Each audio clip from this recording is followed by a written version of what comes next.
terhormat bapak-bapak, ibu-ibu, salam Pancasila. Bapak-bapak, ibu-ibu yang melihat video saya ini, tolong jangan lupa subscribe, like, dan di-share. Sifatnya gratis. Saya akan mengomentari tangkap dulu Al-Quran baru Yahya Waloni terkait kata kafir. Jadi Ustadz Yahya Waloni pada waktu memberikan ceramah sering menyatakan umat Kristen disebut kafir-kafir atau dikafir-kafirkan dengan nada menghina yang berdampak menyakiti umat Kristen yang bisa menimbulkan intoleransi dalam pergaulan di tengah-tengah masyarakat yang bertentangan dengan Pancasila sebagai dasar negara.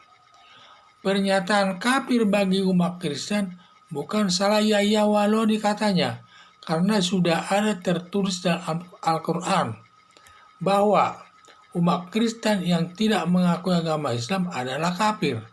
Jadi dia menurut Yahya Waloni, dia mengkafir-kafirkan umat Kristen tersebut, dia merasa tidak salah karena kata kafir itu sudah ada tertulis dalam Al-Quran bahwa umat Kristen yang tidak mengakui agama Islam adalah kafir.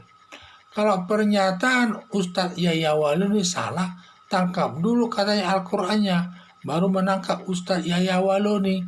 Jadi itulah kata dia. Sepertinya Yahya Waloni ini menyalahkan Al-Quran.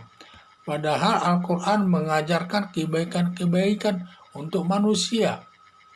Pernyataan Ustadz Yahya Waloni yang mengkafir-kafirkan orang Kristen yang sifatnya mengejek atau menghina, termasuk perbuatan penghinaan ini, termasuk perbuatan penghinaan orang Kristen, melanggar pasal 310 KUHP dengan ancaman hukuman 9 bulan penjara. Ustadz Yahya Waloni ini sepertinya kebal hukum ini. Sudah ada yang mengadukan masalahnya ke polisi, tetapi polisi tidak menindaknya. Sepertinya polisi bertindak diskriminatif dan polisi harus berlandaskan equality before the law atau persamaan hak di depan hukum dalam menyelesaikan setiap masalah. Siapapun orangnya yang melakukan penghinaan, apakah dia pejabat tinggi, tokoh agama, masyarakat biasa, pengusaha dan sebagainya, itu harus ditindak sesuai dengan aturan hukum yang berlaku. Harus ada persamaan hak, harus berlandaskan persamaan hak dalam menindak orang tersebut. Tidak bisa diskriminatif. Kalau orang lain menghina dihukum, tetapi kalau Yahya Waloni menghina tidak dihukum. Ini tindakan diskriminatif ini. Tetapi kalau dia berlandaskan asas equality before the law, persamaan hak di depan hukum, maka setiap orang yang melakukan penghinaan atau kejahatan harus diproses sesuai dengan hukum yang berlaku.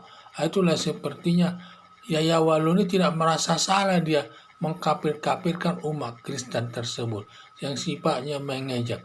Karena kata kafir itu kan sifatnya mengejek, yang menyakiti hati umat Kristen, yang bisa menimbulkan ketidakharmonisan dalam pergaulan di tengah-tengah masyarakat sesama pemeluk agama yang berbeda.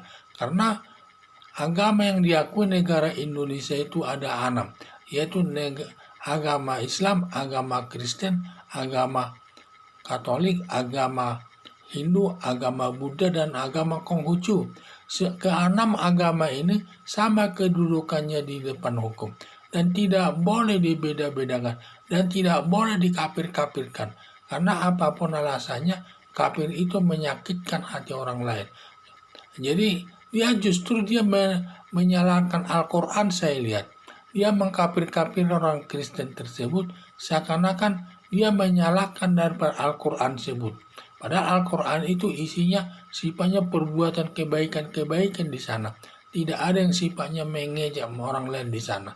Itulah saya lihat Yahya Waloni ini sepertinya sampai dia menyatakan, kalau dia salah menyatakan kafir-kafir untuk orang Kristen, tangkap dulu katanya Al-Quran, baru menangkap dia Yahya Waloni.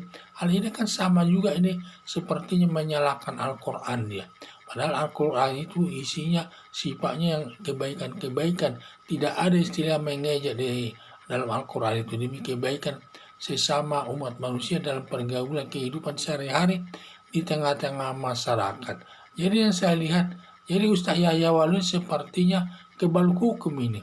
Sudah ada yang melaporkan masalahnya ini kepada polisi, tetapi dia proses. Karena selain dia menghina agama Kristen, juga sering dia menghina masalah Presiden Joko Widodo, masalah ada kaitannya dengan virus corona tersebut. Seakan-akan virus corona itu bagi dia tidak perlu ditakuti. Dia tidak perlu. Padahal Joko Widodo mengharuskan agar warga masyarakat disuntik virus corona, tetapi kalau dia tidak katanya.